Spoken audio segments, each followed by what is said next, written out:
saya Yuda Wisnuwardana dari kelompok 6 kelas 11-2 SMK Semak Bogor. Hari ini kelompok kami akan mempresentasikan tentang verifikasi dan kalibrasi alat ukur sekunder. Sebelumnya saya akan memperkenalkan dulu anggota dari kelompok 6. Yang pertama ada Arvin Rudolf Christian Situmorang, kemudian ada Asri Atifah Laili, kemudian ada Isna Tantiana Sari, ada Muhammad Evolusi Julian, dan Yuda Wisnuwardana. Tentu saja kita masuk ke pengertian kalibrasi dan verifikasi. Apa sih verifikasi itu? Verifikasi itu adalah penegasan dengan pemeriksaan dan penetapan bukti bahwa persyaratan yang ditetapkan telah dipenuhi.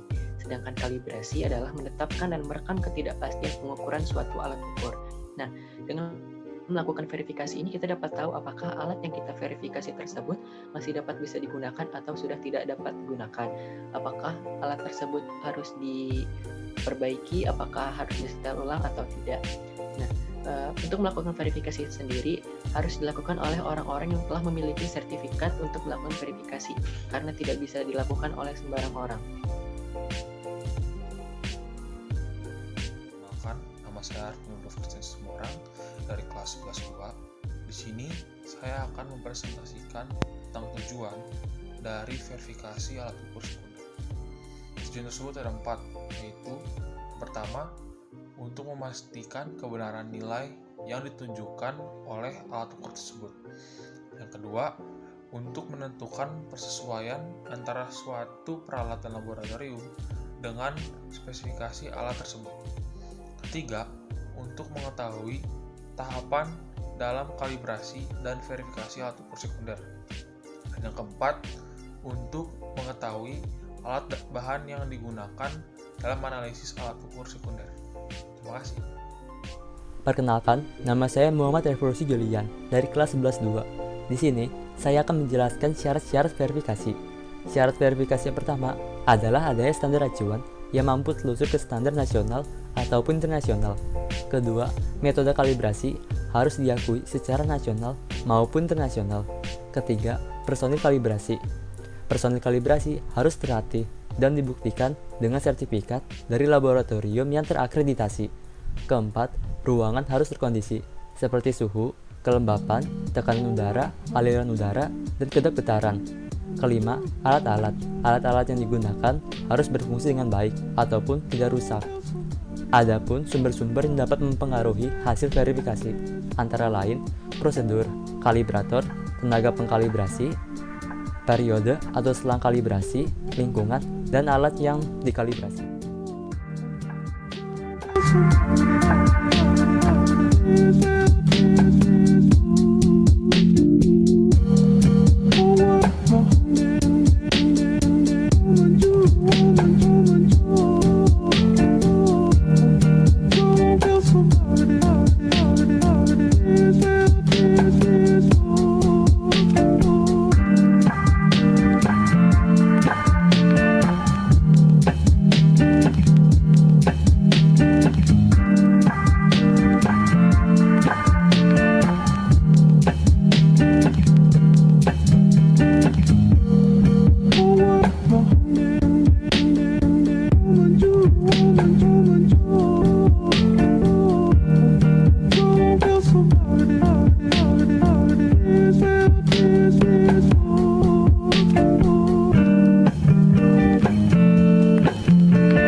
Assalamualaikum warahmatullahi wabarakatuh.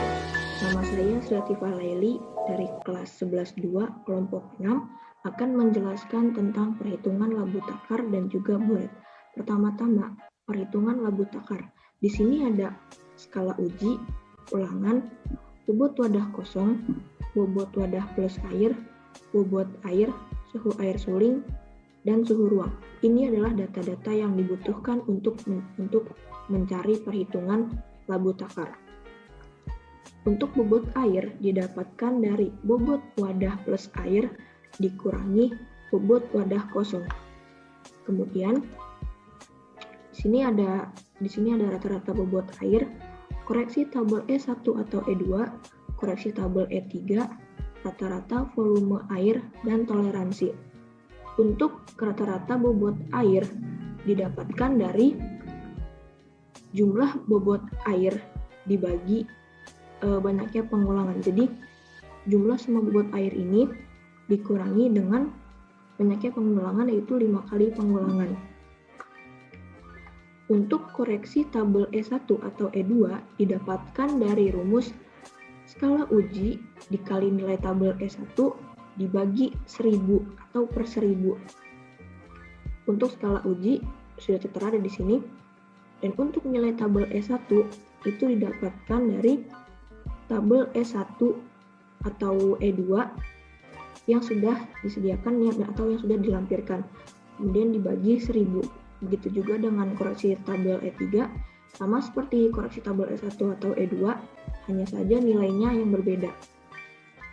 Untuk rata-rata volume air didapat dari rata-rata bobot air ditambah koreksi tabel E1 ditambah koreksi tabel E3. Dan untuk toleransi adalah nilai mutlak volume air dikurangi skala uji.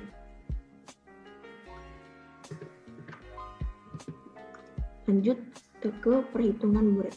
Sebenarnya untuk perhitungan buret ini sama saja dengan perhitungan labu takar, hanya saja bedanya buret memiliki 3 data pengamatan, yaitu buret memiliki 3 data pengamatan, yaitu buret 10 mili, buret 25 mili, dan juga buret 50 mili. Tapi untuk keseluruhan sama saja, rumusnya pun sama, dan yang membedakan juga hanya bobot air yang dipindahkan, tapi sama saja. Rumus yang dipakai sama saja ini. Jadi yang dicari pun sama, hanya bedanya data pengamatannya ada 3 dan yang dicari pun dari 3 skala uji tersebut.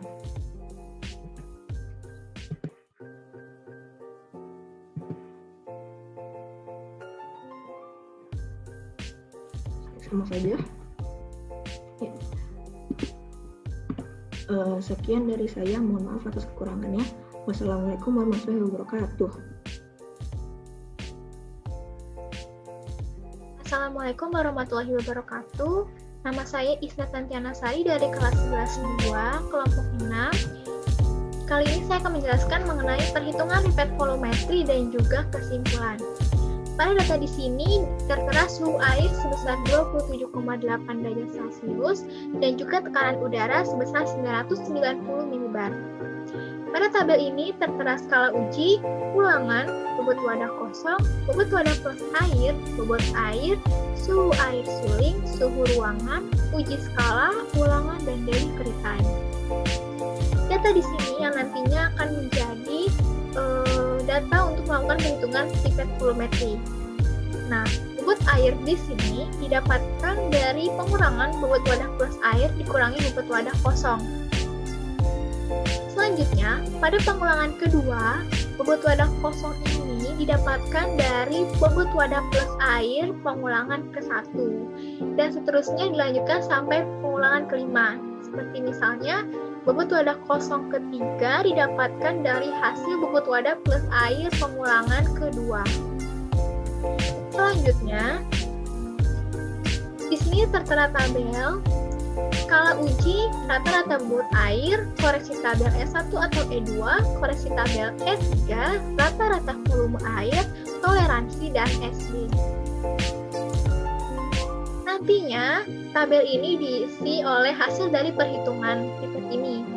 Nah, yang pertama adalah rata-rata bobot air. Rata-rata bobot air didapatkan dari hasil penjumlahan semua bobot air kemudian dibagi oleh banyaknya pengulangan.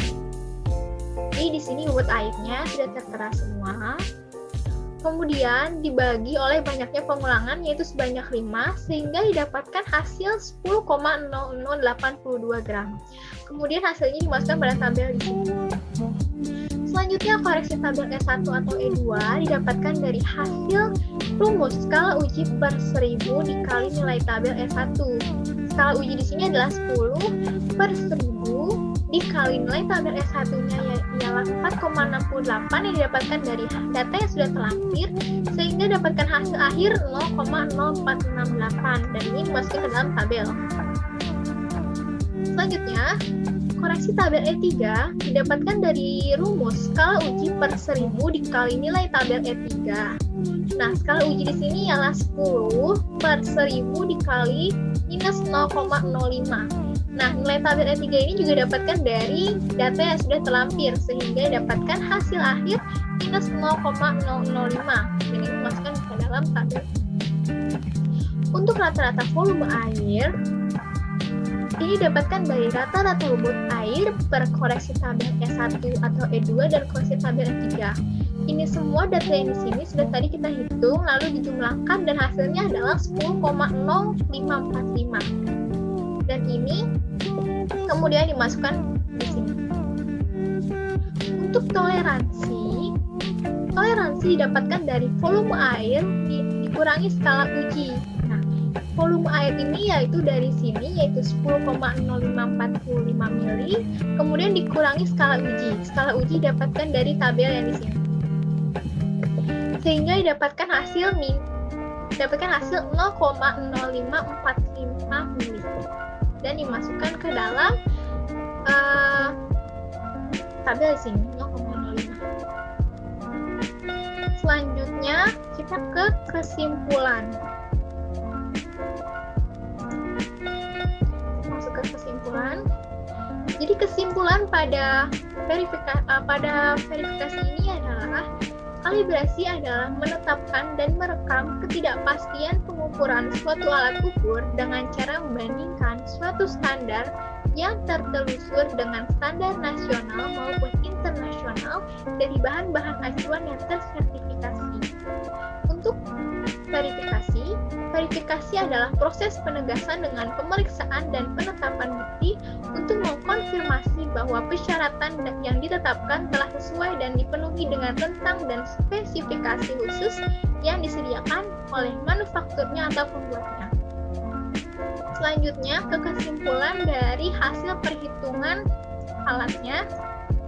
Berdasarkan pengamatan dan perhitungan yang telah dilakukan dari semua alat yang telah diverifikasi dapatkan hasil perhitungan labu ukur 100 ml menunjukkan bahwa alat ini masuk ke dalam kelas A karena nilai toleransinya adalah 0,02 ml.